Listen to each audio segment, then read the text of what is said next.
They weren't looking for a ghost that morning, just trout. The Martins, a family of 5 from Concord, were halfway through their ice fishing trip when their youngest, Ellie, shouted for her dad. "There's a hand," she said, kneeling over a cloudy patch of ice. At first, Darren Martin thought she meant a smudge or a frozen branch, but when he walked over and squinted through the haze, his stomach turned. It was a handprint, pressed against the underside of the ice, fingers spread wide, not fossilized, not old, fresh, the way skin sticks to glass, only this was on the wrong side of the surface. They called 911. A search and rescue team arrived within the hour, assuming it was a sick prank or maybe someone fell through and froze to death recently. A dive team suited up and dropped into the black water below. 10 minutes later, they surfaced with a body. A boy, around 10 years old. His brown hair was still soft. His skin hadn't bloated, hadn't turned pale or waxy. He looked like he'd died days ago, not decades. That's when the mother, Julie Martin, collapsed to her knees.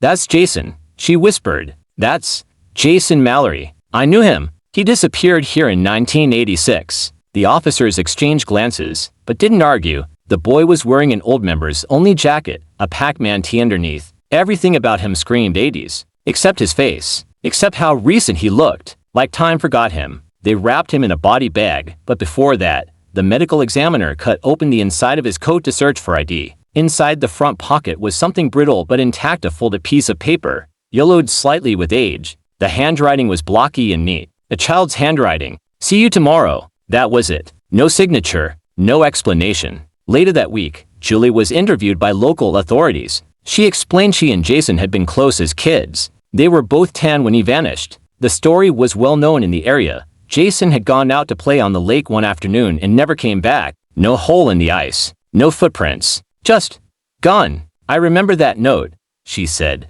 voice shaking. "I wrote it. I slipped it into his coat after school. We had plans to sled the next morning." The police confirmed the note's age. The ink-matched pen sold in 1986. The paper came from an old trapper-keeper notepad. The autopsy showed no signs of drowning, no trauma, no decomposition. It was like the boy had been preserved beneath the ice for nearly 40 years untouched by time. A week later, the ice where the handprint had been melted early. Not due to weather, the expert said. Just that patch. A perfect oval. No one fishes there anymore. And some nights, just before the lake freezes for the winter, people say you can hear tapping beneath the ice, like someone knocking, or waiting.